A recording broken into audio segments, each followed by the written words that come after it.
Bienvenue sur LCP, nous sommes comme toujours au cœur de l'Assemblée nationale et des travaux parlementaires. Ce 27 janvier, il y a une réunion importante à l'ordre du jour puisque les députés siègent en commission parlementaire. Ils examinent en nouvelle lecture le projet de loi de financement pour la sécurité sociale, le PLFSS 2025 en nom de code. Où en est-on? Eh bien, un compromis avait été trouvé en novembre 2024, mais le texte n'a pas été approuvé par les deux chambres du Parlement. Il faut donc tout recommencer. C'est reparti. Le budget de la Sécu reprend son chemin déjà bien tortueux. Nouvelle audition des ministres. Ils sont 3 à affronter la représentation nationale. Contexte particulier, surtout nouveau gouvernement. Et donc, il me paraissait important qu'on puisse organiser cette séance de manière à éclairer nos débats futurs sur le PLFSS à l'aune de l'analyse et des propos des ministres ici présents.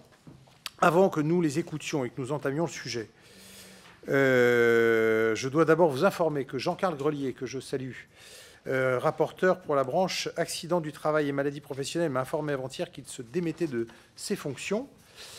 Et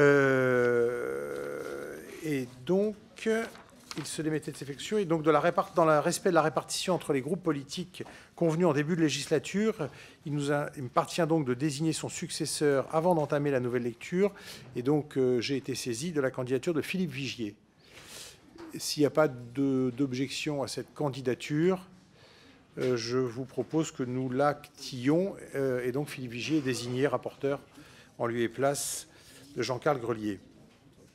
Alors, afin que chacun sache exactement comment notre audition va se dérouler, j'indique que je vais donc commencer par donner la parole au ministre que je remercie, donc Astrid Panosyan-Bouvet, ministre chargée du Travail et de l'Emploi, Yannick Neuder, ministre chargé de la Santé et de l'Accès aux soins, et Charlotte Parmentier-Lecocq, ministre déléguée chargée de l'autonomie et du handicap.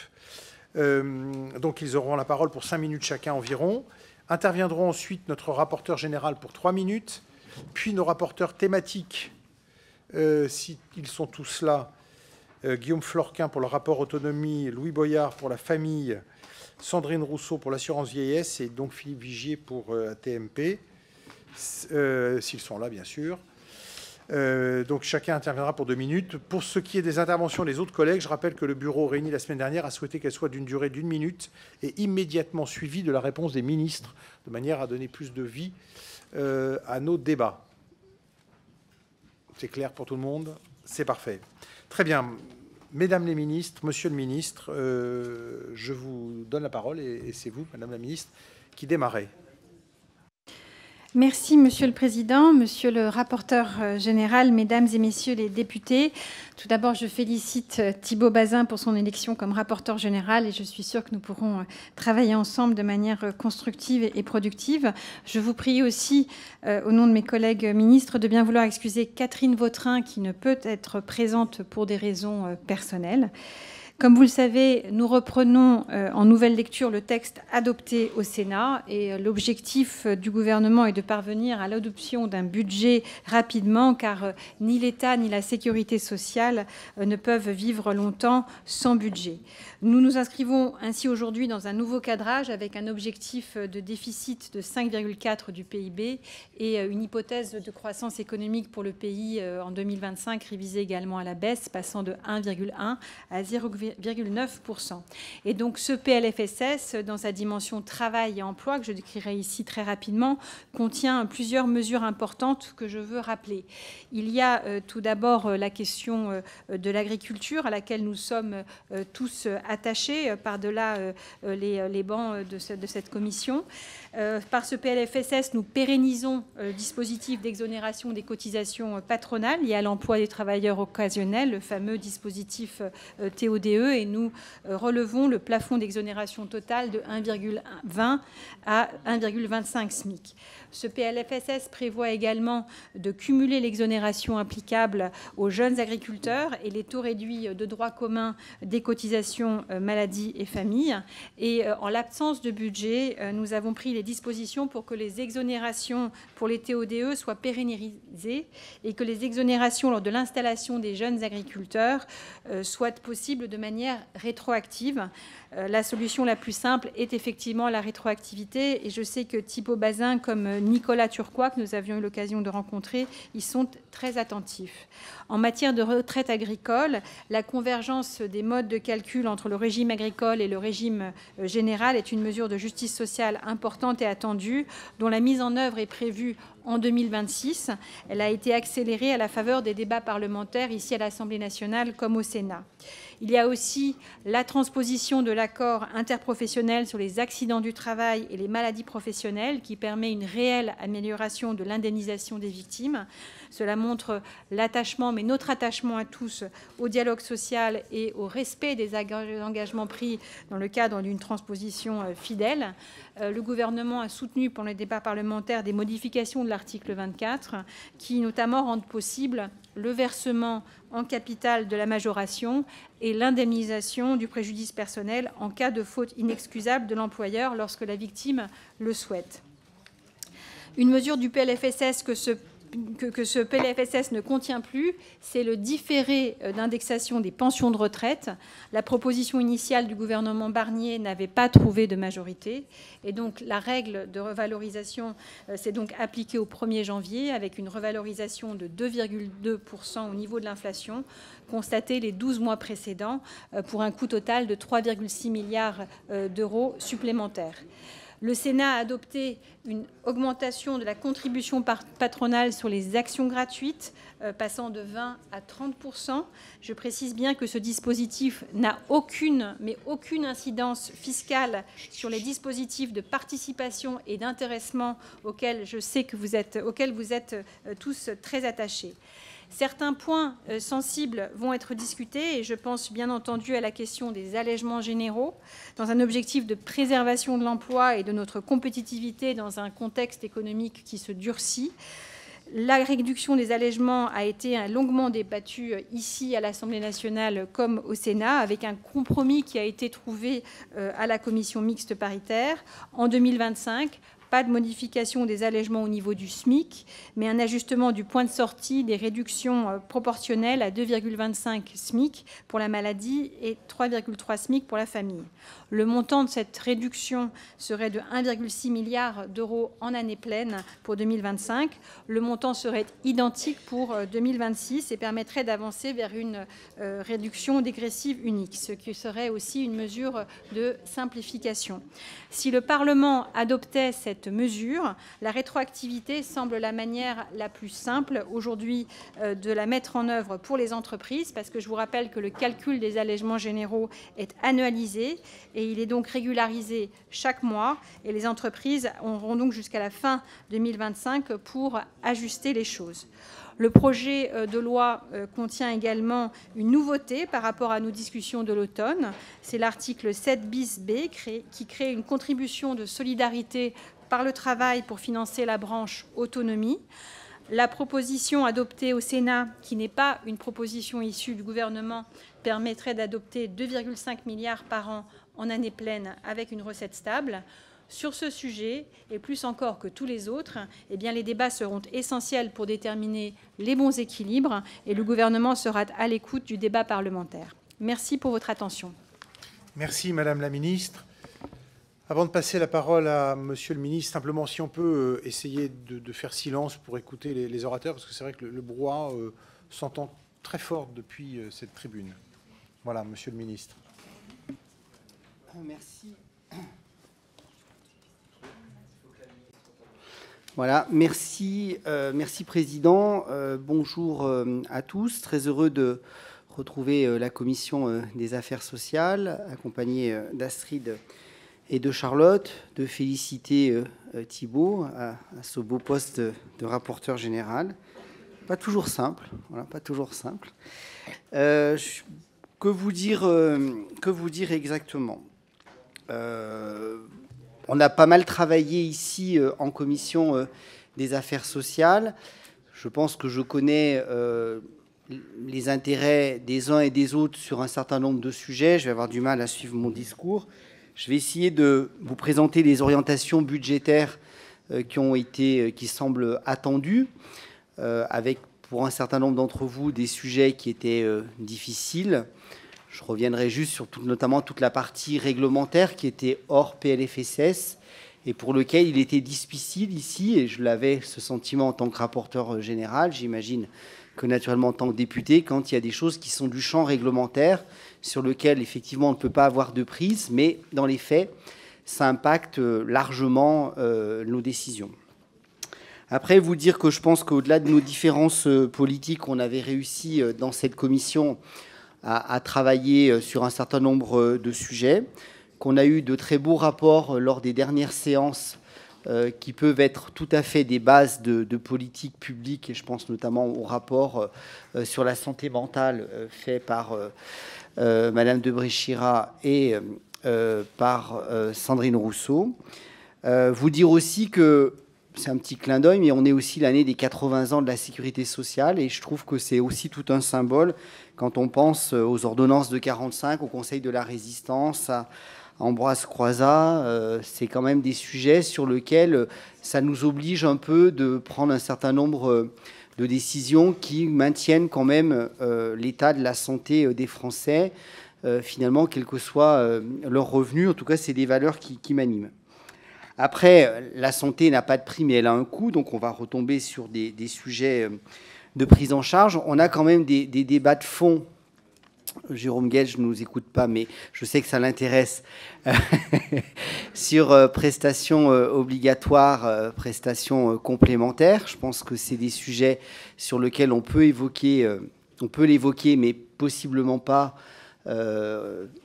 dans des positions où on n'a pas de stabilité politique, sans discussion avec les mutuelles, sans effectivement un rapport de discussion et de répartition des charges entre l'assurance maladie, les mutuelles, quid du soin, quid de la prévention. Ça fait partie d'un certain nombre de sujets où, si on arrive à avoir une stabilité politique, je pense qu'on peut envisager ces sujets pour pouvoir voir comment on peut soulager financièrement nos structures.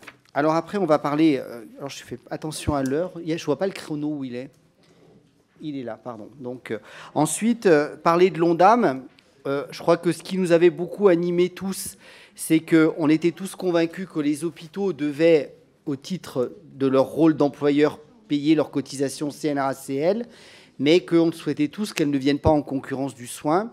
Donc, c'était l'idée de neutraliser ce milliard de cotisations par un milliard supplémentaire pour pouvoir permettre à nos hôpitaux de trouver un peu cette bouffée d'oxygène, en sachant que, quel que soit le PLFSS adopté, voté, 49.3, enfin, quelle que soit la mesure, on aura un sujet de fond qu'il faudra qu'on travaille ensemble, c'est le niveau de déficit de nos établissements, qui, dans le prévisionnel, est quand même inquiétant, et vous le savez tous, puisque vous êtes tous bien passionnés en général quand on est ici par son hôpital de proximité, qu'avec des niveaux d'endettement comme ça, c'est des taux de marge très dégradés et on ne peut pas investir et améliorer les conditions d'accueil des patients et les conditions de travail.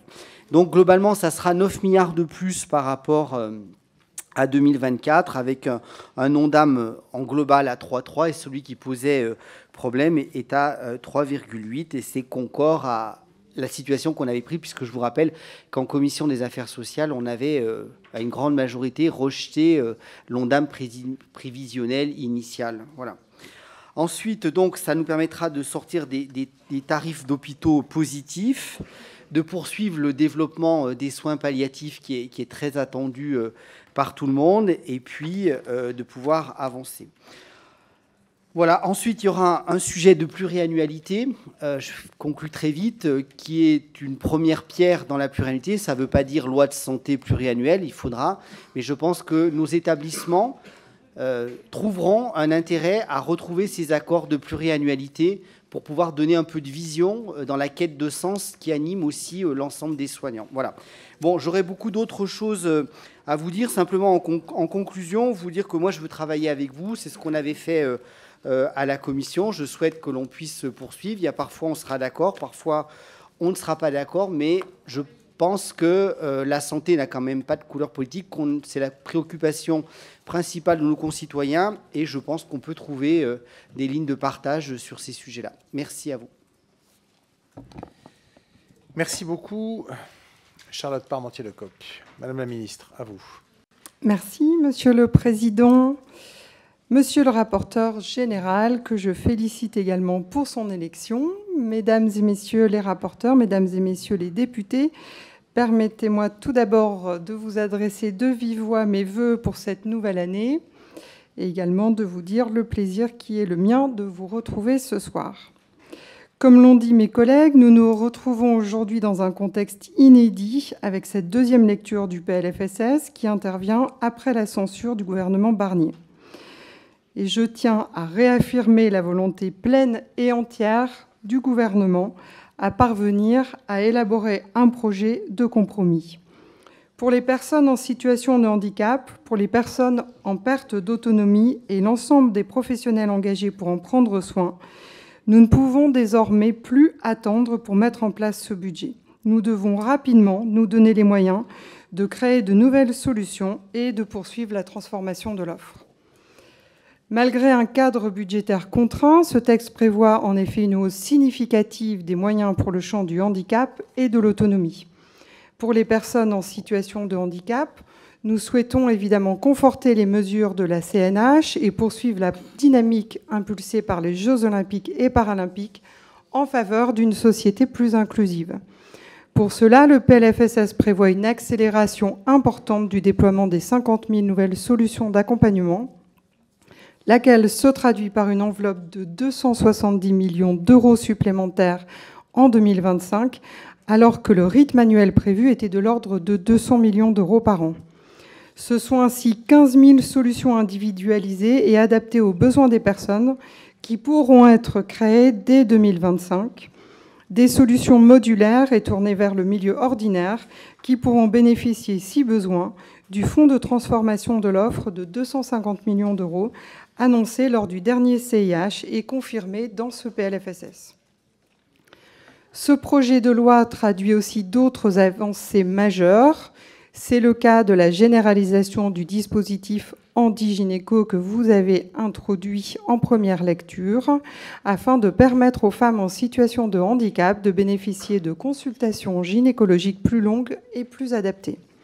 C'est aussi la mise en place d'un service de repérage et de diagnostic précoce robuste que nous confirmons dans ce texte. Je sais aussi l'attente forte autour de la promesse de prise en charge intégrale des fauteuils roulants sans reste à charge. À nouveau, je confirme que cette réforme sera déployée dès cette année, conformément à la promesse du Président de la République et au discours de politique générale du Premier ministre. J'en viens maintenant aux enjeux liés au vieillissement de notre population. Nous le savons, nous devons d'ores et déjà nous préparer à l'augmentation significative du nombre de personnes âgées de plus de 85 ans dans les prochaines années. Nous devons, dans le même temps, faire face à l'urgence, notamment celle des EHPAD, dont la situation est particulièrement difficile. Avec ce PLFSS, les moyens des EHPAD seront augmentés. Des investissements immobiliers supplémentaires sont ainsi prévus. Et 6 500 professionnels seront également recrutés pour atteindre plus rapidement les 50 000 ETP supplémentaires à horizon 2030. Le financement des EHPAD doit aussi être simplifié et renforcé grâce à la fusion des sections soins et dépendance dans les départements expérimentateurs. Si la censure complexifie le déploiement de cette mesure, nous sommes déterminés à la mettre en place dans les meilleurs délais. Je suis en effet convaincue du caractère structurant de cette mesure pour nos EHPAD et c'est d'ailleurs en ce sens que nous soutenons la réduction de durée de l'expérimentation de 4 ans à 2 ans, comme l'ont demandé de nombreux parlementaires. En outre, alors que de plus en plus de personnes âgées aspirent à rester vivre dans leur domicile ou dans une résidence adaptée, il nous faut aussi continuer à soutenir les aides à domicile. En ce sens et en application de la loi Bien vieillir, ce PLFSS prévoit une nouvelle aide financière de 100 millions d'euros pour soutenir une partie des dépenses de mobilité des aides à domicile. Pour continuer à soutenir les départements et conformément à l'engagement pris lors des dernières assises de l'ADF, nous préserverons intégralement les taux de compensation des départements sur les dépenses d'APA et de PCH en 2025. Ce taux sera également augmenté de 5% concernant l'APA dans les Outre-mer. C'est un effort de 200 millions d'euros supplémentaires pour la branche autonomie, mais un effort nécessaire pour moderniser le système de concours actuel qui n'est pas adapté aux défis démographiques à venir. Nous donnons donc au département l'assurance que malgré la hausse dynamique des dépenses liées au vieillissement, le taux de compensation sera maintenu. Pour les années suivantes, un dialogue est engagé avec les départements pour faire converger les taux de compensation et leur donner de la visibilité sur un accompagnement de la sécurité sociale qui réponde à la hausse des besoins. Enfin, sans être exhaustive, je conclurai mon propos en évoquant la hausse des moyens pour le déploiement de nouvelles places de répit à destination des 11 millions d'aidants, de personnes en situation de handicap ou de perte d'autonomie. Vous le voyez, mesdames et messieurs les députés, c'est donc un budget en hausse que nous vous proposons et des investissements nécessaires que nous assumons au service des personnes en situation de handicap et des personnes âgées. Je vous remercie. Ce budget de la sécurité sociale crispe tout autant que le budget de l'État. Il contient beaucoup de points chauds, comme la baisse de l'indemnisation de l'assurance maladie en cas d'arrêt de travail ou encore les cotisations patronales, sans oublier l'éternel sujet qui fâche, les retraites. La discussion est ouverte. Les députés ont beaucoup de questions. Je vais maintenant donner la parole au rapporteur général pour 3 minutes, ensuite au rapporteur thématique pour 2 minutes et qu'ensuite il n'y aura pas d'orateur de groupe et il y aura des questions et des réponses. Questions d'1 minute, réponse rapide des ministres. Questions d'1 minute, réponse rapide des ministres. De manière à, voilà, c'est ce qu'on a acté en bureau lors de notre dernière réunion de bureau. Monsieur le rapporteur général, pour 3 minutes. Merci, Monsieur le Président. Mesdames et Messieurs les rapporteurs thématiques, Mesdames et Messieurs les ministres, chers anciens collègues de notre commission, mes chers collègues, la situation dans laquelle nous nous trouvons est assez exceptionnelle. Pour les raisons que chacun sait, le projet de loi de financement de la sécurité sociale n'a pas été adopté à temps pour entrer en vigueur au 1er janvier. Nous nous apprêtons donc à débuter l'examen en nouvelle lecture d'un texte financier plusieurs semaines après sa date d'entrée en vigueur habituelle.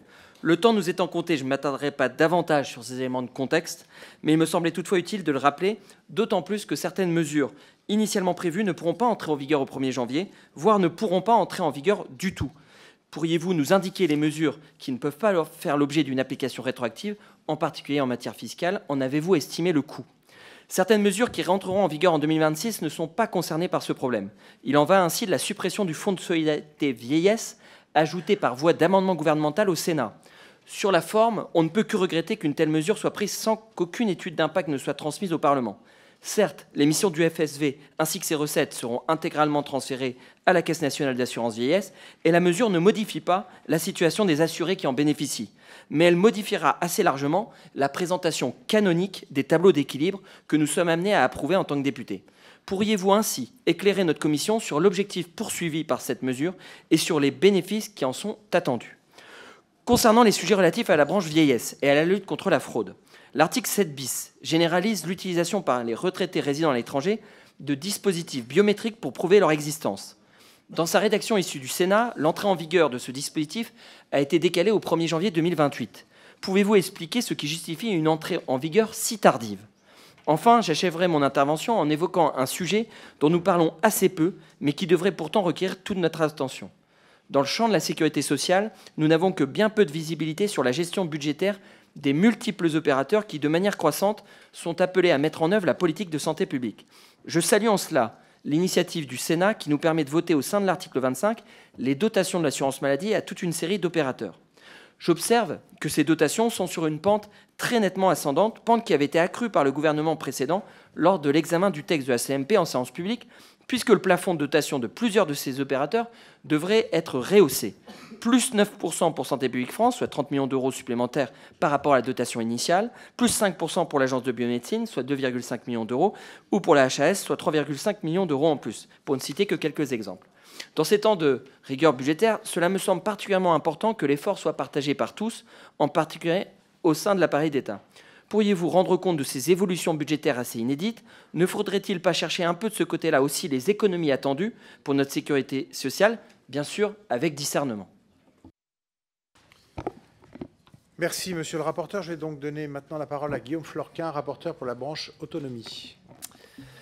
Mesdames les ministres, Monsieur le ministre, Monsieur le Président, chers collègues, le 26 avril 2023, le Président de la République déclarait solennellement « Dès 2025, tous les fauteuils roulants seront intégralement remboursés par la Sécurité sociale. » Nous sommes en 2025. Et pourtant, rien, aucune annonce de financement. Pour les 60 000 Français concernés qui doivent débourser en moyenne plus de 5 000 € pour un fauteuil adapté, cette promesse reste un mirage.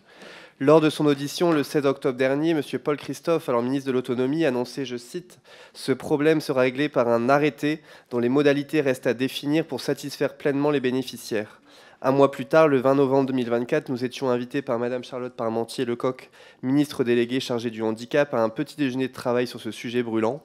Mon collègue Thierry Frappe et moi-même y étions. Depuis, toujours rien. Alors ma question est simple, quand cet arrêté sera-t-il enfin pris? Cela fait presque 2 ans qu'Emmanuel Macron a pris cet engagement, 2 ans d'attente, de frustration et d'absence de réponse pour des milliers de nos concitoyens en situation de handicap. Il est plus que temps d'agir. Enfin, pouvez-vous nous éclairer sur la possibilité évoquée de la mise en place d'une nouvelle journée de solidarité? Je vous remercie. Merci beaucoup, Madame Zaya Hamdan, qui est suppléante de Monsieur Louis Boyard. Monsieur Louis Boyard. Monsieur les ministres, mes chers collègues, les articles qui seront en discussion soulèvent une question essentielle.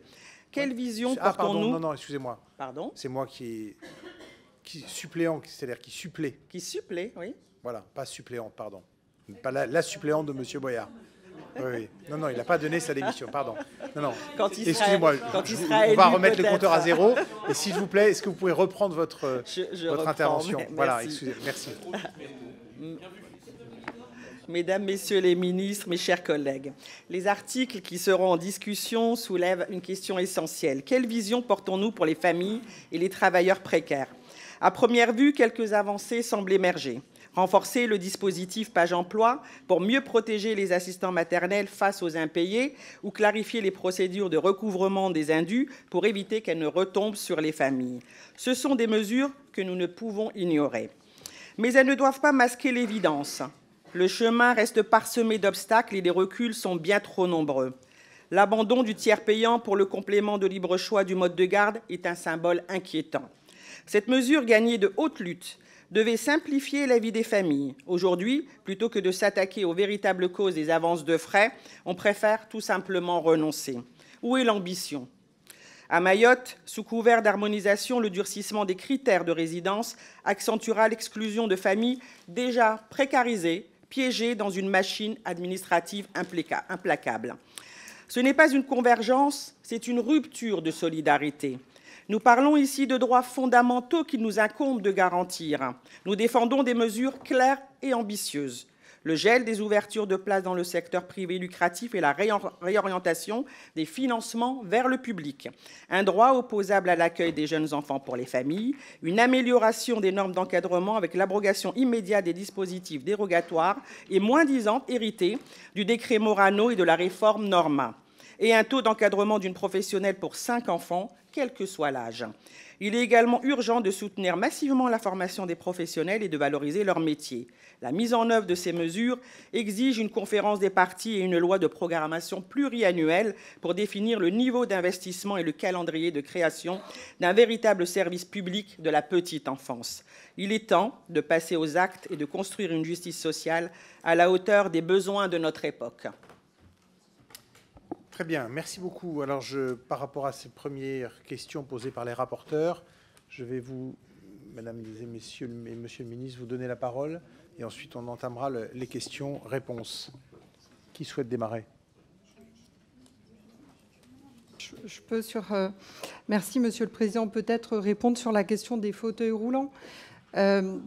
D'abord, pour vous dire que, bien évidemment, le gouvernement est complètement déterminé à atterrir sur cette solution qui est souhaitée de remboursement intégral des fauteuils roulants, donc de concrétiser la promesse du Président de la République.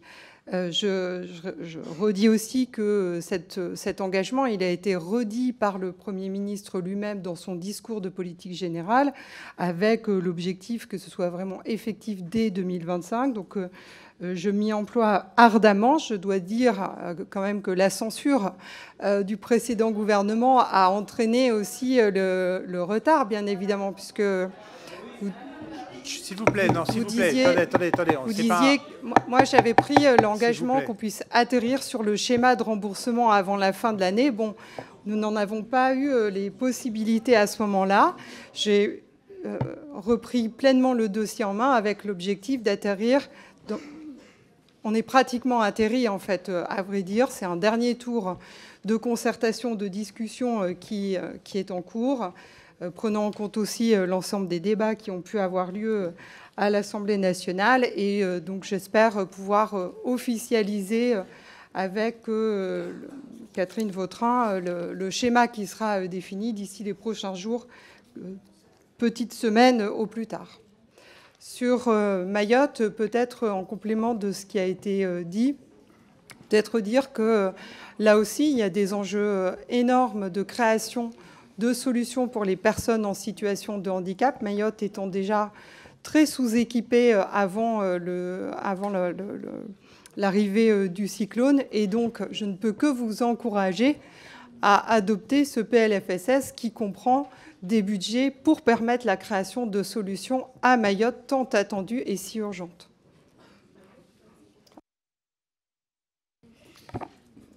Madame Panosyan-Bouvet. Merci, Monsieur le Président. En ce qui concerne les questions posées par le rapporteur général, Monsieur Thibault-Bazin, sur le fonds de solidarité vieillesse, cette suppression était une des recommandations de la Cour des comptes. Le transfert des missions de ce fonds à la CNAV, prévu pour le 1er janvier 2026, simplifiera la gestion de trésorerie du régime général et réduira les coûts et les facteurs également de complexité. Et les recettes de ce fonds, principalement issues de la CSG sur les revenus de remplacement et les revenus de capital, seront réaffectés à la CNAV. Et nous avons aussi prévu que la transparence sur la publication en fait, des comptes reste la même. Donc, on est plus dans une logique souhaitée par la Cour des comptes et les députés de simplification. Côté recettes perdues, on a parlé des allègements généraux, qu'on souhaite rétroactifs sans un risque opérationnel pour les entreprises. Cela a été vu avec les organisations patronales.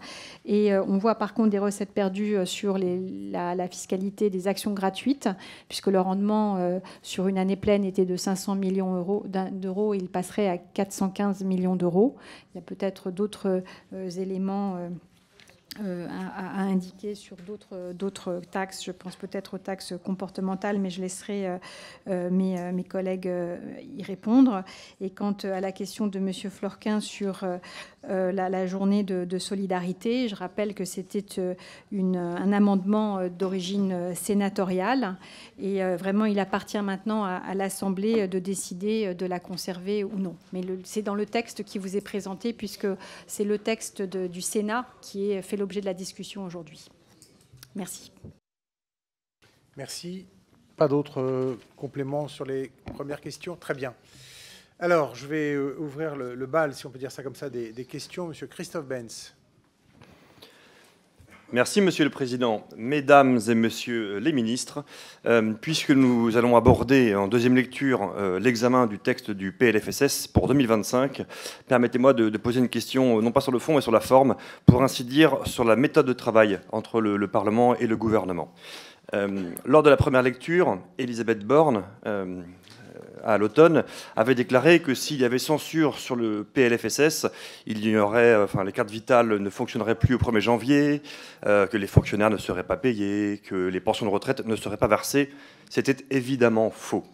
Au 1er janvier, les cartes vitales fonctionnaient, les fonctionnaires ont été payés, les pensions de retraite ont été versées, et même grâce à nous, en partie, et grâce à la censure, les pensions de retraite ont été revalorisées de 2,2% pour les retraités français. Alors ma question est simple, pouvez-vous nous garantir qu'il n'y aura pas, dans les semaines à venir, des propos qui pourraient être de nature à parasiter la sérénité de nos débats, puisque je pense que les Français méritent que l'on ait, sur cette deuxième lecture, un débat qui soit à la fois apaisé et à la fois en vérité. Je vous remercie.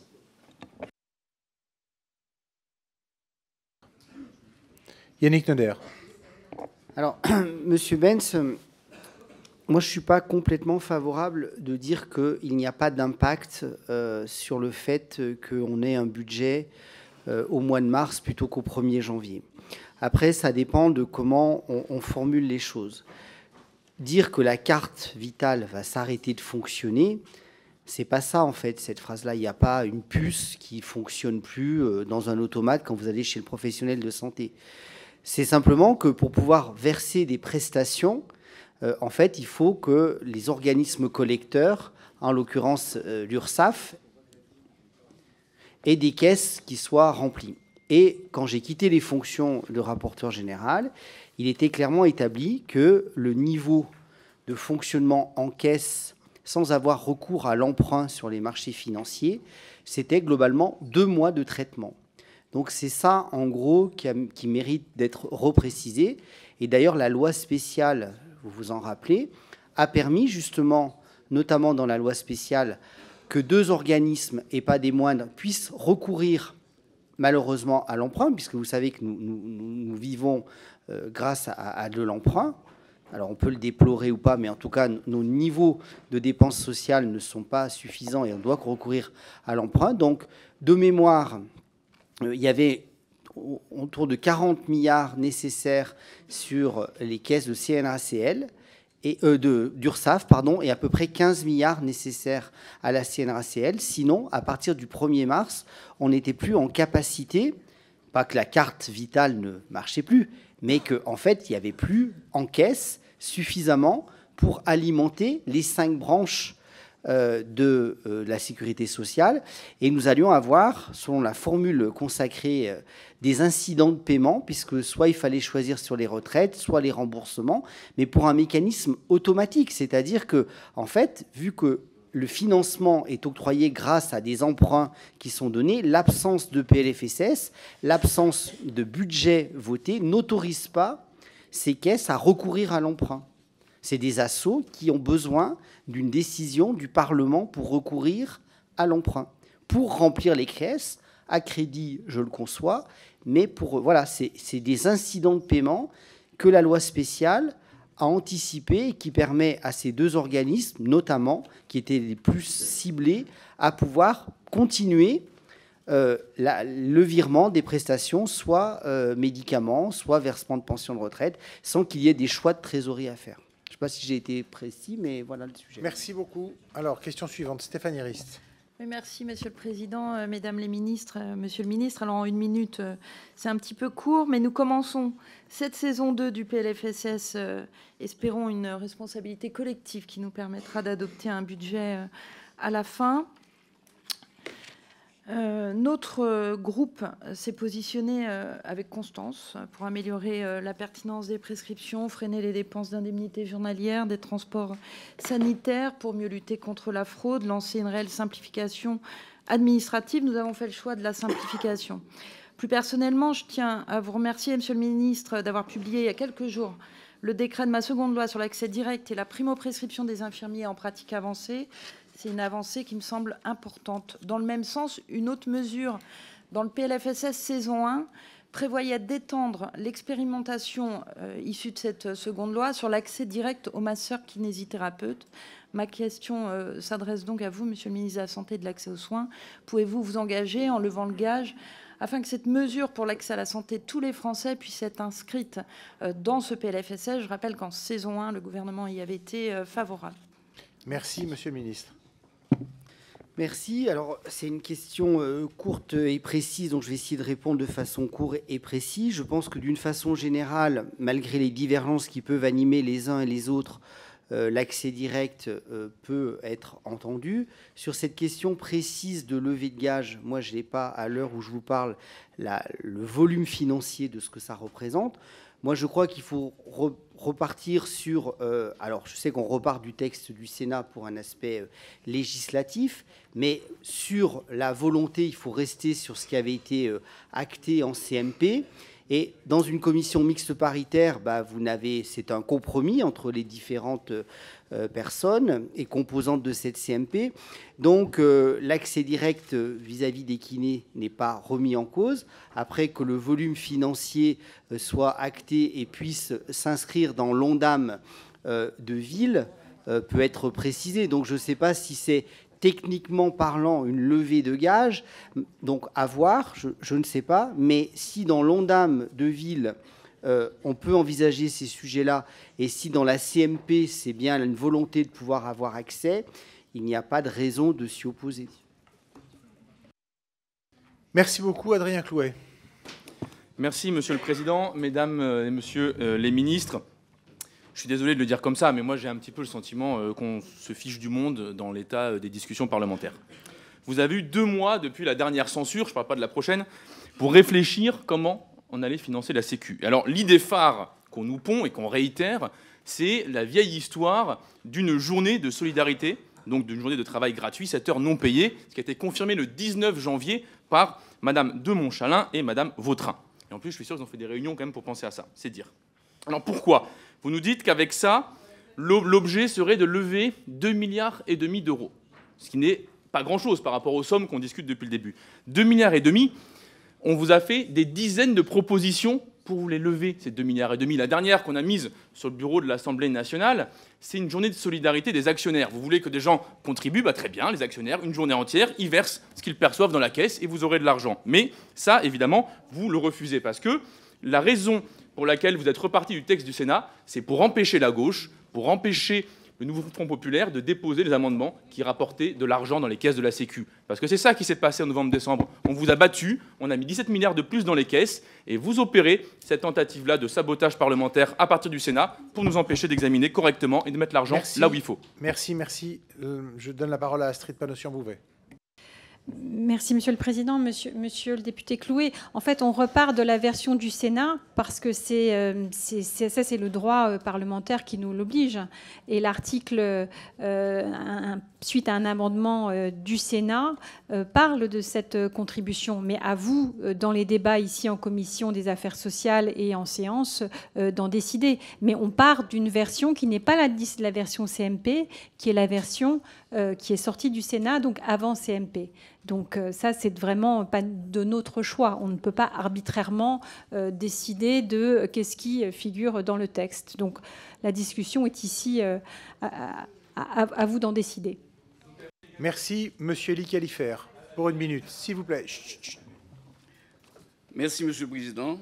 Mesdames, Messieurs les ministres, je vais être très court. Monsieur le ministre, votre prédécesseur envisageait de réguler la création des maisons pluridisciplinaires de santé. Êtes-vous toujours en phase avec cette orientation? Si oui, quels seraient les critères retenus pour la rédaction des décrets? Ma question est très simple. Et surtout, si vous avez pensé au décret, l'incidence des décrets sur les territoires ultramarins, vous l'avez compris. Monsieur le ministre de la Santé. Merci, monsieur Khalifert. Je veux être sûr d'avoir bien compris, vous avez dit réguler, hein? Écoutez, moi, je ne suis pas du tout favorable à des régulations, dans le sens que du moment qu'il y a une structure de professionnels qui apporte du soin dans un territoire, l'idée, c'est plutôt de les accompagner, de voir si les collectivités locales peuvent aussi accompagner sur de l'investissement de locaux, de matériel. Moi, je l'ai dit lors de ma prise de poste, je souhaite territorialiser les décisions. Moi-même, vous voyez, quand j'ai une expérience locale d'élu régional, je n'ai pas du tout régulé. Toutes les fois qu'il y avait un accord local, on a essayé d'améliorer. En plus, il y a une spécificité sur les outre-mer d'accès aux soins dont on a souvent parlé durant ce PLFSS.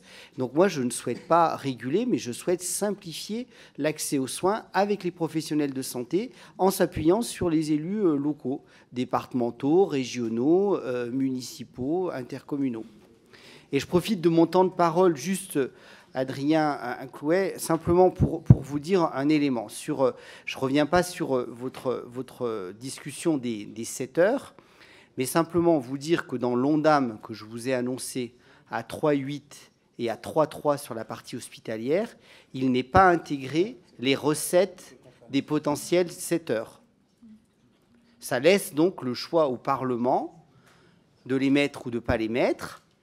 Si le Parlement ne souhaite pas les mettre, on a un déficit prévisionnel autour de 23 milliards. Si vous souhaitez le mettre, on aura un déficit autour de 21 milliards. Mais dans la trajectoire de l'Ondam posée, ils ne sont pas intégrés. Merci. Sylvie Bonnet. Monsieur le Président, Mesdames les ministres, Monsieur le ministre, alors que le budget présenté initialement par Michel Barnier ramenait le déficit de la sécurité sociale à 16 milliards d'euros, nous parlons désormais d'un déficit supérieur à 23 milliards, voire même à plus de 28 milliards si le Parlement n'adopte pas le PLFSS. Il est donc urgent d'avoir dans notre Assemblée un esprit constructif, dans l'intérêt du pays. C'est l'attitude qu'adoptera le groupe La Droite républicaine. Dans cet esprit de compromis, nous restons attachés à quelques priorités. Nous défendons les Français qui se lèvent tôt et qui travaillent. L'État doit réduire son train de vie, notamment celui de ses agences, au lieu de cibler les actifs, avec une nouvelle journée de solidarité à laquelle tous les groupes ici semblent opposés. Nous souhaitons le maintien des mesures adoptées au Sénat pour lutter contre la fraude, contrôle des retraites versées à l'étranger, simplification des échanges de données, sécurisation de la carte vitale. Enfin, une enveloppe exceptionnelle de plus de 100 millions d'euros avait été annoncée pour nos EHPAD. Un certain nombre d'EHPAD en grande difficulté sont dans l'attente d'une clarification de notre part. Pouvez-vous m'apporter plus de précisions? Je vous remercie. Merci. Je réponds Madame la ministre. Oui, merci, Monsieur le Président. Peut-être vous redire, Madame la députée, que dans le projet de loi de financement de la sécurité sociale est bien prévu justement cette aide voulue par le Sénat de 100 millions d'euros pour les EHPAD en difficulté. Donc ça ne fait que réaffirmer l'importance de l'adoption de ce PLFSS pour pouvoir apporter des financements aux EHPAD en difficulté. À cela s'ajoute aussi l'expérimentation que j'évoquais tout à l'heure de fusion des sections soins et dépendance qui s'accompagne de 200 millions d'euros supplémentaires et qui doit là aussi permettre aux EHPAD d'obtenir de meilleurs financements, une meilleure prise en charge de la dépendance et donc d'apporter un souffle qui est ô combien nécessaire dans la situation que connaissent nos EHPAD. Merci. Monsieur le ministre. En complément de ma collègue Parmentier-Lecoq, sur la volonté que vous avez de valoriser le travail et quelque part de lutter contre la fraude, je pense qu'effectivement, le Haut Conseil de financement de la sécurité sociale a estimé autour de 13 milliards la fraude. On a vraiment des marges de manœuvre pour améliorer la partie récoltée, puisqu'elle est autour de 500 millions d'euros. Mais sachez qu'il y a des pôles régionaux d'investigateurs avec des profils particulièrement variés, notamment souvent des anciens gendarmes ou autres, qui en fait mettent des cellules pour lutter contre la fraude. Il y a 6 points en France qui pour l'instant sont labellisés. Je vais essayer de vous les retrouver. Paris, Blois, Saint-Malo-La Rochelle, j'ai un petit doute, Grenoble, Marseille, voilà, on doit être à quelques-uns, Lille, qui permettent effectivement d'avoir des équipes qui travaillent en lien avec le procureur de la République, en lien avec les gendarmeries et les polices, et surtout en lien avec les CPAM et les caisses d'allocation familiale, pour justement soit intégrer dans les revenus, puisqu'un certain nombre de prestations sont soumises à revenus, les revenus qui sont dits illicites. Quand des gens en fait deal et ont des revenus de la drogue, c'est un peu fou que ces revenus, qui puissent dealer, qui puissent contrevenir et qui puissent toucher les prestations sociales, tant sur le champ de l'allocation familiale que sur le champ de la caisse primaire d'assurance maladie. Donc il y a une vraie stratégie qui est en train de se mettre en place et ça donnera lieu dans ce PLFSS à un renfort des postes. C'est une option qui avait été prise par un gouvernement précédent avec une certaine trajectoire de postes de lutte contre la fraude. Merci beaucoup. Sébastien Pétavy. Monsieur le Président, Mesdames et Messieurs le Ministre, du texte que nous étudions aujourd'hui émerge une certitude sur la différence de vision que nous portons pour notre système de santé. Alors que nous allons fêter les 80 ans de la sécurité sociale, rappelons ici qu'il n'y a pas de dérapage des finances sociales, il y a une crise de financement de notre modèle de protection sociale. Il y a surtout un budget court-termiste incapable de répondre aux besoins de santé de la population, à l'insuffisante compensation des primes Ségur et au sous-financement de la branche autonomie.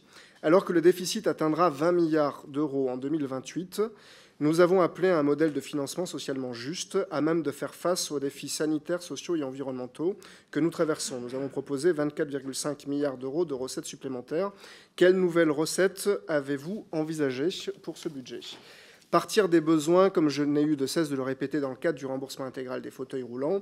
Confirmez-vous, Madame Parmentier-Lecocq, que vous envisagez bien de faire passer un décret en maintenant un prix limite de vente excluant, sans renforcer suffisamment les moyens et contre l'avis du secteur et surtout contre la volonté de cette Assemblée qui a unanimement statué sur le chemin que cette réforme prenait, risqué pour l'heure d'exclure les fauteuils roulants les plus spécifiques. Merci.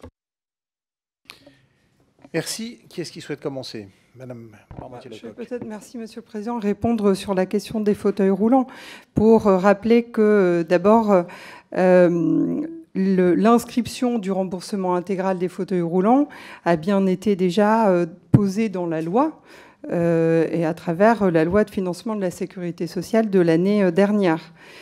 Que le modèle que vous avez proposé dans votre texte de loi, lui, est plutôt sur la notion d'un meilleur forfait de remboursement des fauteuils et non pas d'un remboursement intégral. Et que, par ailleurs, votre loi a été adoptée à l'Assemblée, mais pas encore au Sénat, n'a pas fait l'ensemble du chemin au Parlement. Moi, mon objectif, je le réaffirme, c'est bien le remboursement intégral des fauteuils roulants, de tous les fauteuils roulants, correspondant aux besoins des personnes, y compris les plus spécifiques, avec les adjonctions nécessaires, sur prescription bien évidemment, et adaptées aux personnes. Et vous avez participé déjà à diverses réunions. C'est aussi ce qui explique les délais de réalisation de cette réforme, parce que c'est complexe, parce qu'il faut mettre tous les acteurs d'accord, que je suis très attachée à ce que l'ensemble des associations qui représentent les personnes en situation de handicap approuvent la réforme que je vais proposer. Et c'est bien là l'objet des dernières discussions que nous avons en cours et qui consiste bien à permettre qu'on ait ce remboursement intégral de tous les fauteuils roulants, des fauteuils roulants spécifiques, y compris ceux qui sont particulièrement coûteux, y compris des modèles spécifiques. Vous aviez évoqué à l'époque le vôtre. Je vous réaffirme que ce sera bien le cas dans la réforme que je souhaite proposer avec Catherine Vautrin, que nous souhaitons que l'intégralité du fauteuil roulant et des adjonctions puisse être prise en charge. Et dans les délais les plus brefs. Merci beaucoup, Nicolas Turquois. Merci, Monsieur le Président. Merci, Mesdames, Messieurs le Ministre. Merci pour votre présentation détaillée et pédagogique, mais elle est surtout très inquiétante sur nos comptes sociaux.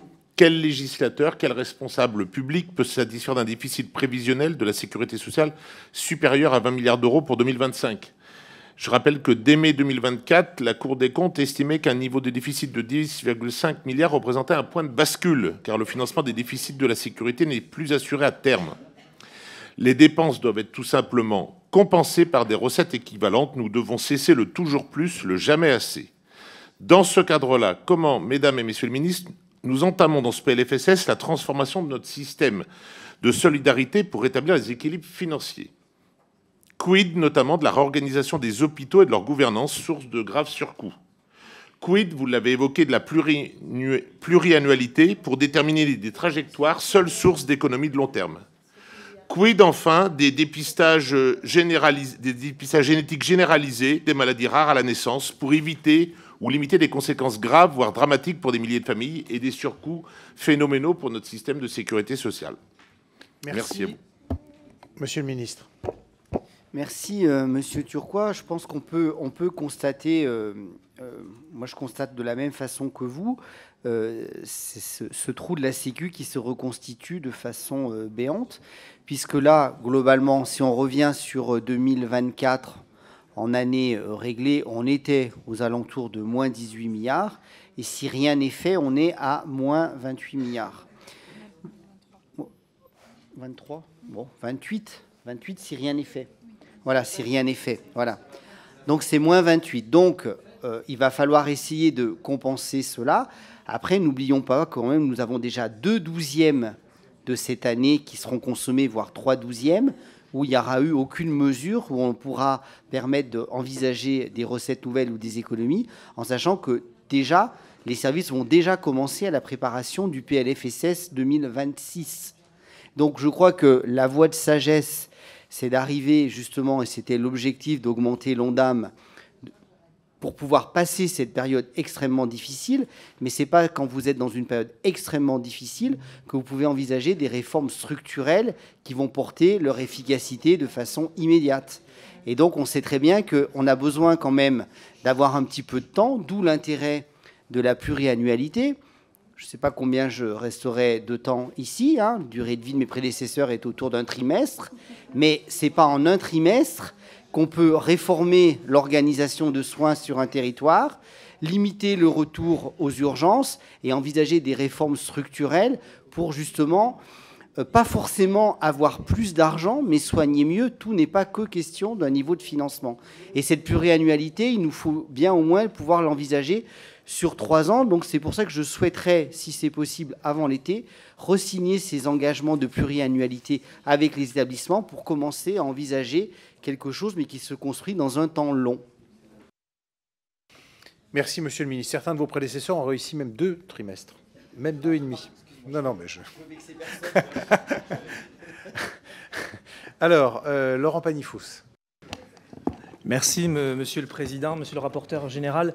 Mesdames, Monsieur le ministre, je souhaite vous interroger sur une question assez large, qui est, mais en une seule minute, je ne pourrais me permettre que cela, la question du financement de notre modèle de protection sociale. Vous l'avez dit, nous sommes dans une situation déficitaire importante. Vous dites à l'instant 28 milliards si rien n'est fait. Et à cette situation de déficit, il faut ajouter une évolution démographique qui est parfaitement défavorable. Alors moi, je veux vous interroger sur le fait que nous maintenons un financement de notre modèle de protection sociale uniquement sur le travail. C'est presque un dogme. Et d'ailleurs, la seule solution qui est envisagée aujourd'hui, c'est de faire travailler 7 heures gratuitement les Françaises et les Français pour abonder les recettes de notre système de protection sociale. Pourquoi ? Et je voudrais avoir votre avis là-dessus. Pourquoi n'envisage-t-on pas un élargissement de la base de financement du modèle de protection sociale sur les revenus du capital qui sont peu sollicités par rapport aux revenus du travail? Vous proposez de travailler plus gratuitement. Il paraît peu envisageable de cotiser plus, sachant que notre travail est déjà hautement chargé. Pourquoi ne pas envisager d'élargir le financement du modèle de protection sociale, enfin, aux revenus du capital en général? Merci, Madame la ministre Panosyan-Bouvet. Merci, Monsieur Pagny-Fous. Je pense que vous abordez le problème clé. On a aujourd'hui le travail en France qui finance 55% de la protection sociale, qui elle-même qui verse ces prestations qui sont pour une grande partie non contributives, pour 40% d'entre elles.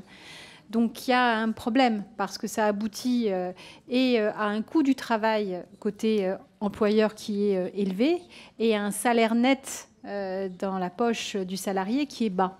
Et la raison d'être des politiques publiques de ces 30 dernières années, ça a été quoi? Ça a été de compenser cet écart entre le salaire net et le salaire brut, à travers les allègements généraux, dont on voit qu'ils coûtent cher, mais qui se justifient pour à la fois ne pas pénaliser le coût du travail non qualifié et soutenir la compétitivité de nos entreprises, et puis à travers la prime d'activité pour stimuler le pouvoir d'achat des bas salaires, parce que un tiers de nos compatriotes qui sont au SMIC le restent durablement.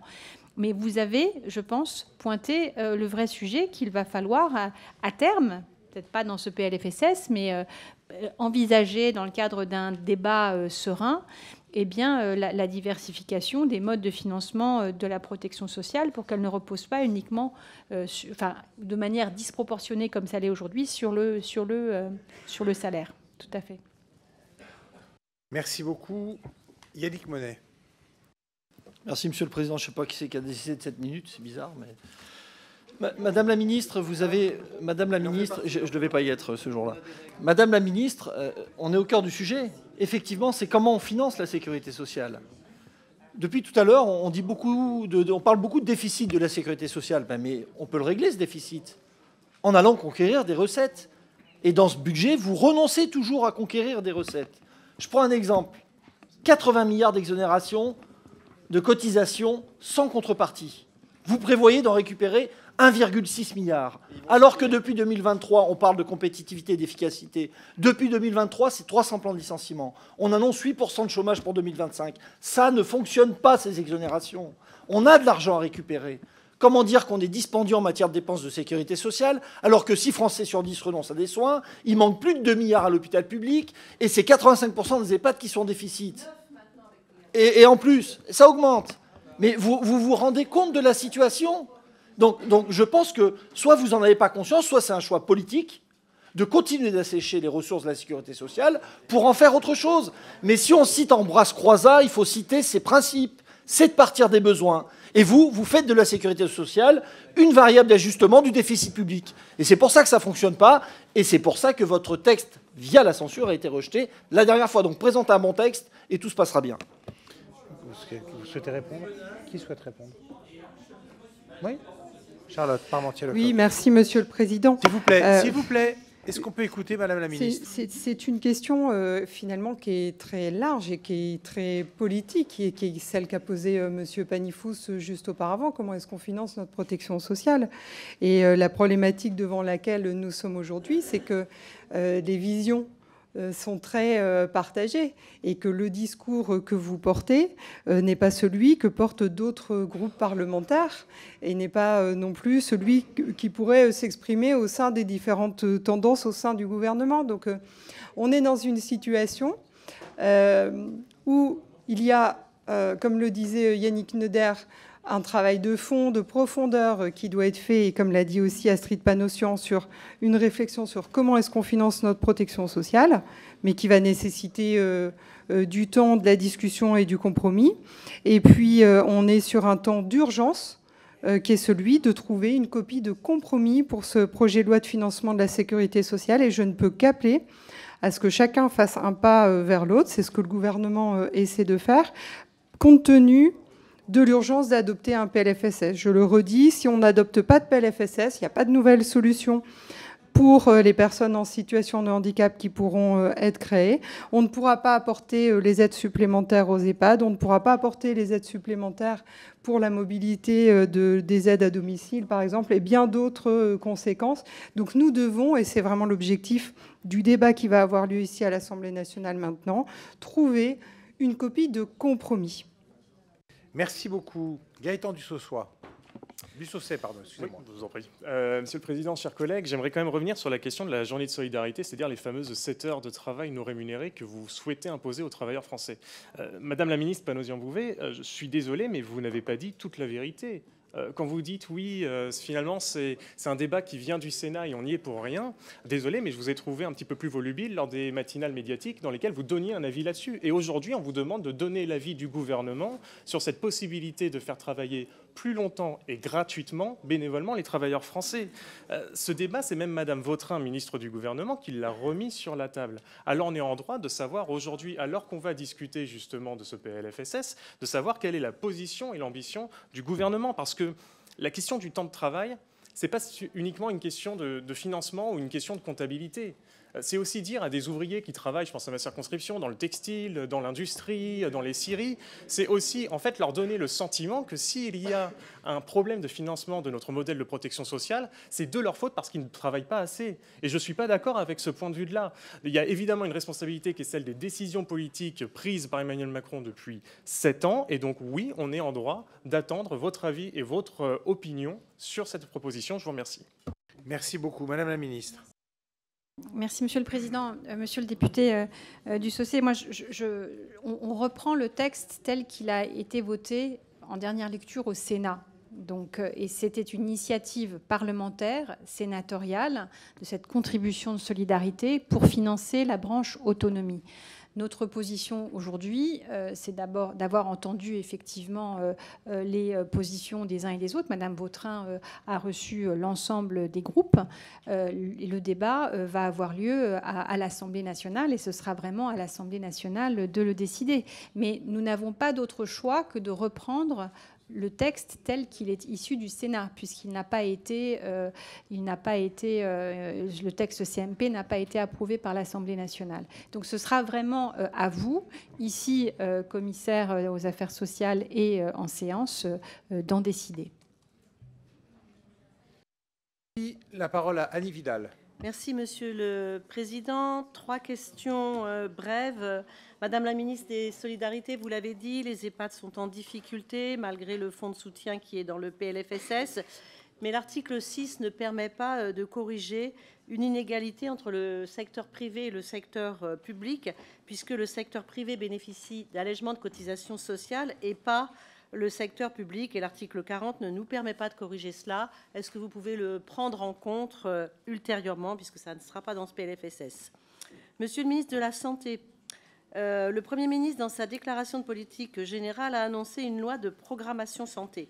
Avec les déficits annoncés, comment voyez-vous les choses, s'il vous plaît?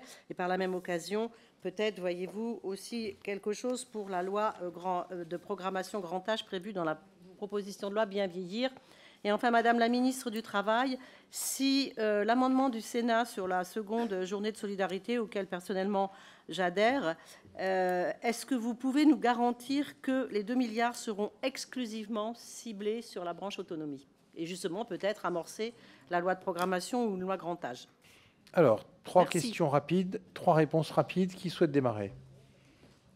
Je peux répondre merci, Monsieur le Président. Je peux répondre à Annie Vidal pour lui dire qu'effectivement, on est bien conscient de ces différences qui existent entre les structures en fonction de leur statut. Donc, nous allons demander à l'administration de pouvoir un peu dresser l'état des lieux de ces différences et des impacts qu'elles peuvent avoir, parce qu'il peut y avoir des désavantages sur certains points pour les structures privées, mais d'autres avantages par ailleurs. Et donc, déjà avoir une bonne photographie de la situation pourrait nous permettre d'éclairer le débat. Merci, Président. Pour répondre en quelques phrases à Madame Vidal, simplement, il n'y a pas de baguette magique, vous le savez très bien. C'est réformer une structuration de l'hôpital qui ne nécessite pas forcément davantage de moyens, mais le modèle est à repenser. C'est pour ça que je pense qu'il fallait qu'on ait un ONDAM qui permette de ne pas mettre en compétition le rôle d'employeur des cotisations et le rôle de délivrance du soin. Après, tant qu'on n'aura pas une réforme plus structurelle de l'organisation des soins de ville qui doivent aussi participer à la permanence et encore plus des soins, une réorganisation sous forme de petites unités primaires de soins pour éviter systématiquement le recours à l'hospitalisation via les urgences souvent, parce que c'est une grande source de désorganisation. On pourra dans un deuxième temps peut-être mieux réorganiser nos hôpitaux, mieux normer la taille de nos unités et surtout lutter contre les examens inutiles et l'efficience. Il y a un certain nombre de déficiences de prescription sans pour autant alourdir, et ça, il faut être vigilant sur ce sujet-là, le travail des soignants, parce que je crois qu'il y a une grande volonté de simplification. Donc, c'est du travail de longue haleine et j'espère ce qu'on va pouvoir retrouver dans ces 2 ans et demi jusqu'à la présidentielle pour pouvoir aborder cette réforme. Mais pour pouvoir ouvrir des lits, il faut des soignants. Et n'empêche, l'air de rien, jusqu'en 2027, eh bien, ces 3 ans, ça permet de former déjà une certaine formation d'infirmiers. C'est 24 000 soignants qui peuvent être formés, ne serait-ce que pour les infirmières, déjà, sur la volonté politique. Merci, Madame Panosyan-Bouvet. De Madame Vidal, l'amendement qui était proposé et qui a été voté au Sénat prévoyait un financement direct de la branche autonomie. Donc ça, c'est vraiment fléché autonomie. Je voulais également répondre à une question initiale du rapporteur Thibault Bazin sur la question de la fraude sur les retraites à l'étranger, dont vous m'avez posé la question initialement. Voilà, la mise en œuvre des délais, puisqu'effectivement, la rapporteure de la branche vieillesse du Sénat avait fait voter un amendement qui prévoyait la généralisation des contrôles biométriques et la délivrance de certificats. La raison pour laquelle on était convenu de 2028, c'est afin de laisser le temps de finaliser le développement de l'application pour le contrôle biométrique, de communiquer aussi auprès des assurés et de s'assurer de l'accessibilité du dispositif à tous les intéressés, notamment pour ceux qui ne disposeraient pas d'un smartphone par l'intermédiaire des consulats, des collaborateurs et partenaires des organismes débiteurs. Donc c'était la raison pour laquelle nous étions convenus avec la rapporteure Sénat que c'était 2028. En rediscuter pour voir la faisabilité opérationnelle. Merci beaucoup. Jérôme Guedj. Oui, merci Monsieur le Président. On a un défi de méthode, parce qu'à plusieurs reprises, Madame la ministre Panosyan-Bouvet, vous nous avez dit on part du texte du Sénat. Et d'une certaine manière, c'est la sagesse du travail parlementaire. Donc moi, je vais quand même demander l'avis du gouvernement pour éclairer nos débats en commission auparavant. Est-ce que vous êtes favorable à la suppression de l'article 23 qui prévoyait le gel des pensions de retraite? J'imagine que oui, mais c'est bien de le dire clairement. Sur le nouvel ONDAM, à l'article 27, j'ai bien entendu que vous intégriez la trajectoire à 3,3 et 3,8 avec les remarques qui ont été faites. Par contre, Monsieur Neuder, vous n'avez pas du tout évoqué la question qui est une des avancées issues de la censure et des discussions qui ont pu avoir lieu après, sur le fait qu'il n'y aurait pas de déremboursement des consultations médicales et des médicaments. Vous nous confirmez ici qu'aucun décret ne sera pris en ce sens. Sur l'article 6, vous dites on part du texte du Sénat, mais ça veut dire que vous êtes... quel est votre avis sur la position du Sénat aujourd'hui qui est avec des exos de cotises à 3 milliards d'euros en rendement et non pas le 1,6 milliard qui était celui issu de la CMP. Enfin, pardon d'avoir débordé, sur l'article 7 bis B, il faut quand même le dire, ce sont vos déclarations, Madame la Ministre, qui ont mis le feu aux poudres et on peut s'en passer. Et j'espère qu'il n'y aura pas d'autre de cette nature. Et enfin, une demande au gouvernement. Nous, parlementaires, nous devons déposer nos amendements jeudi à 17 h. Est-ce que ce serait possible de voir les amendements du gouvernement, non pas quelques minutes avant le début de la séance, et de nous les transmettre, si possible, dans le même délai que celui des parlementaires? Merci. Merci. Qui est-ce qui souhaite répondre? Monsieur Neuder, d'abord. Madame juste répondre brièvement à Jérôme Guedj. Effectivement, la position est très claire. Il n'y aura pas de coup de Jarnac à coup de décret. Il n'y a pas de ticket modérateur sur les médicaments. Il n'y a pas de ticket modérateur sur les consultations. Voilà. Donc, je préfère le redire de façon très transparente. Par contre, il y a des discussions avec les mutuelles parce que quand bien même qu'il n'y ait pas de hausse de ticket de modérateur, les mutuelles ont quand même augmenté leurs tarifs de 6%, alors que donc, les usagers vont payer finalement plus de mutuelles sans avoir de majoration de prestations. Donc, il y aura une discussion avec les mutuelles pour savoir comment on organise les choses. Est-ce qu'il y a une ponction, entre guillemets, de cet argent perçu, soit on leur confie d'autres missions. Ça peut être les deux. Pas forcément dans ce texte. Astrid Panosyan-Bouvet. Merci, Monsieur le Président. Je voulais confirmer au député Jérôme Guedj que la règle de revalorisation s'est appliquée au 1er janvier pour les retraites avec une revalorisation de 2,2% au niveau de l'inflation constatée les 12 mois précédents. Donc pour un coût total, je l'ai dit en introduction, de 3,6 milliards d'euros. Donc c'est bien la revalorisation totale qui a été appliquée au 1er janvier. Sur les allègements généraux, effectivement, on repart du texte, mais j'indique ici notre préférence, la préférence du gouvernement pour le compromis qui nous semble intéressant, qui avait été trouvé en CMP, tout simplement, pour à la fois neutraliser l'augmentation du coût du travail sur les bas salaires, 1,2 SMIC, et puis également préserver autant que possible, dans un contexte de durcissement de la situation économique pour nos entreprises, eh bien, la compétitivité des niveaux les plus élevés de la fourchette salariale. Voilà, Monsieur Guedj. Oui, Madame. Oui, merci, Monsieur le Président. Peut-être juste un mot, puisqu'il est question de méthode, pour bien réaffirmer, je le disais tout à l'heure en préambule, que le gouvernement a la volonté qu'on a atterri sur une copie de compromis et que celle-ci, elle soit vraiment basée sur des discussions et des négociations avec les groupes parlementaires. On s'est employé dès la nomination du gouvernement à avoir ces rencontres, à les multiplier pour définir des positions.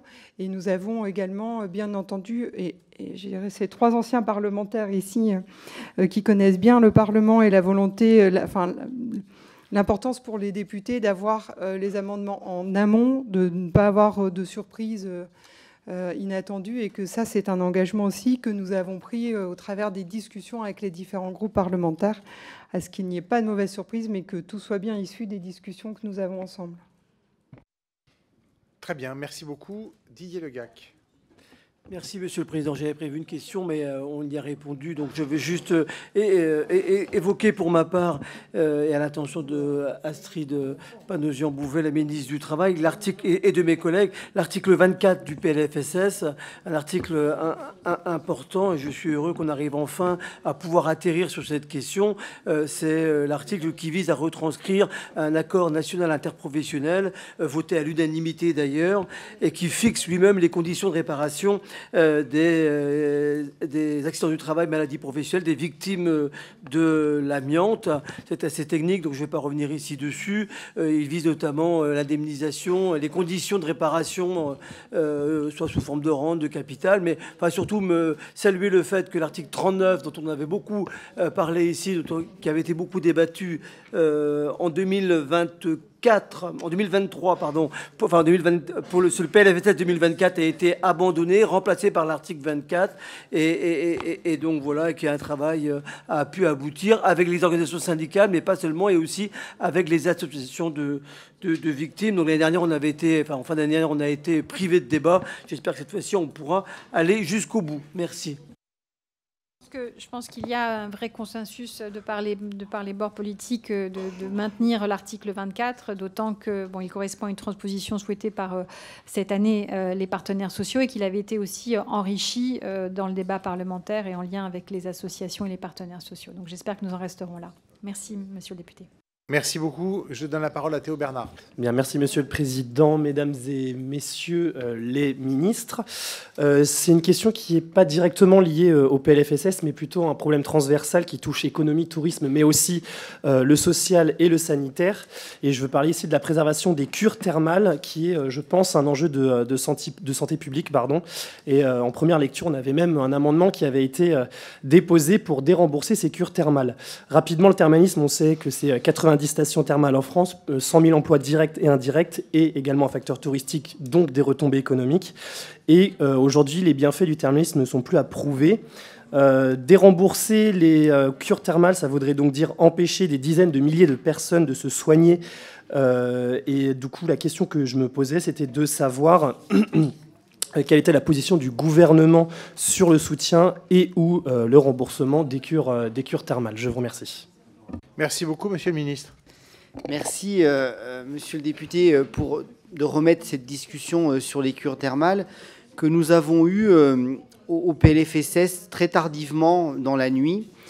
Je pense que le sujet, il faudra qu'on l'évoque, parce que quand vous évoquez effectivement les bienfaits qui ne sont plus à démontrer, on peut voir le verre à moitié plein ou à moitié vide, mais si on est dans le fameux SMR, service médical rendu, je pense qu'il y a des discussions qui sont d'un domaine scientifique et sanitaire. Moi, ce que je crois surtout, c'est que quand des communes, des territoires se sont engagés dans le thermalisme, c'est toute une économie qui s'est mise en place, qui sont une économie hôtelière, qui sont une économie claire, mais il faut qu'on puisse distinguer les différents financeurs de tout ça. Parce que vous avez le forfait soins, vous avez le transport et vous avez aussi la partie hôtelière. Et on pourra se poser légitimement la question, il y a beaucoup de questions à se poser, mais je pense que ce n'est pas dans des situations où on n'a aucune stabilité politique, avec notamment les acteurs du thermalisme et notamment l'ensemble des élus de ces territoires, puisque beaucoup de territoires, c'est un gros impact économique, de savoir la clé de répartition entre qui finance le transport, qui finance la cure médicale et qui finance le forfait hôtelier, et de se poser la question, est-ce que c'est notre système de sécurité sociale qui doit supporter ces sujets-là? Après, je rappelle que dans une grande majorité des cas, ces cures thermales sont elles-mêmes prescrites par des médecins, donc il faut qu'on ait aussi l'entièreté des acteurs de cette boucle-là. Pour vous rassurer, il n'y a rien sur ce sujet dans le PLFSS, et je repousserai les amendements qui iront dans ce sens-là, parce que ce n'est pas sur un amendement d'un claquement de doigts qu'on règle des filières économiques, de transport, de prescription, et tout ça. Mais que le sujet réapparaisse et qu'on puisse en discuter en dépassionnant les sujets, je pense que les acteurs du thermalisme sont même plutôt favorables parce qu'ils n'ont pas envie d'être en permanence stigmatisés. Merci, monsieur Henrik Davy. Merci, monsieur le président. Merci, messieurs et mesdames les ministres. Alors, L'an dernier, vous avez donc décidé de revaloriser les consultations médicales et pour financer cette revalorisation, au lieu d'augmenter les recettes, et j'y reviendrai, vous avez préféré proposer l'augmentation du ticket modérateur. Alors, la censure a eu du bon, puisque finalement, cette idée a été mise en veille et visiblement mise à la corbeille. À la corbeille à papier, tant mieux. Mais Madame Vautrin nous a expliqué qu'il y avait un problème budgétaire, et vous l'avez signifié vous aussi, et donc vous proposez de taxer les mutuelles. Or, nous les avons auditionnées la semaine dernière, et ces mêmes mutuelles nous expliquent que l'augmentation qu'elles ont faite cette année était une augmentation qui était prévue, et que leur exercice est plutôt à l'équilibre, voire en déficit pour la plupart d'entre elles, et qu'elles ne voient pas comment elles pourraient mettre en œuvre cette taxe. Donc moi, la question que je vous pose, c'est avez-vous avancé sur la question de la taxation des mutuelles? Et plus généralement, pourquoi vous refusez de faire ce qu'on vous propose, c'est-à-dire d'augmenter les recettes en revenant sur les exonérations de cotisations sociales et en faisant plus contribuer les revenus du capital? Je rappelle quand même que nous avions trouvé des majorités là-dessus, puisqu'il y a près de 17 milliards d'euros qui avaient été votés à l'Assemblée nationale là-dessus. Donc il y a bien des majorités, Madame la Ministre, sur cette question des recettes, et je vous engage vraiment à revenir sur ce sujet-là. Merci, Monsieur le Ministre. Je crois qu'on était relativement unanime ici pour s'opposer au ticket modérateur sur les médicaments et les consultations. Que ce ticket modérateur est arrivé un soir un peu tardivement dans des discussions du Sénat, et je n'y étais pas favorable. Donc c'est pas maintenant que je suis ministre que je vais y être favorable. Après, on se pose la question, c'est-à-dire que j'ai aussi auditionné les mutuelles, et effectivement, il y a un sujet à gratter davantage, parce que dans le mot mutuelle, on met beaucoup de choses. On met de la mutualité, mais on met aussi du système assurantiel. Donc il faut bien voir qui porte la prestation, parce qu'en fonction de qui porte la prestation, le niveau de financement et le rendement n'est pas le même. Après, moi, ce que je dis, c'est que, étant donné que il n'y a pas de ticket modérateur sur consultation et sur médicaments, il y a quand même, pour l'usager qui finance sa mutuelle, une majoration de tarifs sans une meilleure prise en charge en face. Donc, en fait, il faut toujours qu'on se pose la question de l'acceptabilité. Pourquoi ces mutuelles augmentent de 6% alors que les usagers ne se voient pas, finalement, gagner dans leur remboursement? Donc, je pense qu'il faut discuter avec eux, et je pense qu'on peut discuter aussi de est-ce que le grand âge est un risque? On peut se poser la question de savoir si le grand âge est un risque. Et est-ce que, c'est pour nourrir vos pistes, est-ce que de ce fait-là, on doit finalement envisager un travail avec les mutuelles pour pouvoir envisager ce risque du grand âge, qui est un risque d'autonomie, de dépendance. Mais quand on est en bonne santé, c'est peut-être aussi le moment, quand on est en bonne santé et qu'on travaille, de penser qu'à un moment, on sera peut-être moins en bonne santé et moins jeune et moins autonome, et de pouvoir envisager de s'assurer sur ce risque-là. Ça fait partie des pistes aussi, entre guillemets, de nouvelles missions que pourraient assurer les mutuelles sur le grand âge, ou sur un autre sujet que je partage avec vous, certainement, qui est la prévention. Donc, ça ne veut pas dire que c'est taper forcément les mutuelles, c'est peut-être que de pouvoir aussi leur confier de nouvelles missions. Je constate que le bloc central, c'est le seul à se préoccuper évidemment de l'équilibre financier. Les autres font des manœuvres dilatoires. Je voudrais vous poser la question, Monsieur le Ministre, sur un problème tout d'abord. Et ça ne vous étonnera pas par rapport au CEPS, qui peut également tenir compte de la sécurité d'approvisionnement du marché français que garantit l'implantation des sites de production. Et donc, moi, je voudrais savoir comment le CEPS prend en compte les sites de production, et en termes de développement durable, est-ce qu'on pourrait envisager qu'il y ait des critères qui favorisent aussi le développement durable, parce qu'une production en France produit moins de gaz à effet de serre, évidemment. Deuxième chose, je crois que le Sénat a supprimé la prolongation de l'expérimentation du cannabis thérapeutique, qui est avant tout et seulement d'ailleurs une thérapeutique nécessaire pour certains enfants. Alors je sais que ça doit être prolongé, pas que pour des enfants d'ailleurs, pardon, et pour des patients. Je sais que ça doit être prolongé jusqu'en juillet, mais quelle est votre vision là-dessus et que peut-on faire après?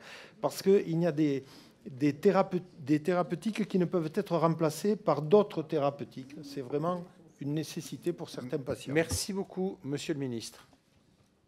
Merci, Monsieur Lozana. Deux choses. Sur le CEPS, déjà, vous n'êtes pas sans savoir que personne tombe, que en fait le président et en fait la présidente en l'occurrence, il va avoir un changement à la tête du CEPS. Donc je pense qu'il y a aussi un rapport sur qui est en cours et qui sera bientôt présenté sur effectivement l'efficacité du CEPS, et ce que vous avez évoqué sont des bonnes idées sur effectivement le rôle de production locale. C'est un des grands engagements et d'un des grands enseignements de la crise sanitaire sur la souveraineté sanitaire, de ne pas dépendre. Donc je crois que le CEPS, et je crois qu'on le partage tous, dans son analyse puisse effectivement privilégier les entreprises françaises, voire européennes, frappe de bon sens. Après, quand on a dit ça, on se fait plaisir, mais je voudrais juste simplement dire que ce qui est le plus important dans la souveraineté sanitaire, c'est le principe actif. Dans certains nombres de cas, on peut produire du principe actif. Il y a un certain nombre de projets, j'en ai un dans ma circonscription, pour ne pas le nommer, sur la production de paracétamol. Après, il faut savoir aussi que dans un certain nombre de cas, en fonction des molécules, nous ne pourrons jamais, et je préfère qu'on se le dise, jamais avoir ces principes actifs, puisqu'en fait la constitution de ces principes actifs émet un certain nombre de dégagements dans l'environnement qui sont totalement et strictement interdits par les normes européennes. Voilà pour cette discussion générale du budget de la sécurité sociale pour 2025, un défi et un risque important de censure pour le gouvernement de François Bayrou, puisqu'on l'a bien compris, chacun a ses lignes rouges et parfois campe sur ses positions. Et si rien n'est fait, eh bien le déficit de la Sécu pourrait atteindre la somme astronomique de 24 voire 30 milliards d'euros très prochainement. Autant vous dire que les discussions qui se poursuivent sur le texte vont être tendues. C'est la fin de cet épisode. On se retrouve très vite sur LCP pour une autre séance. Ciao, ciao.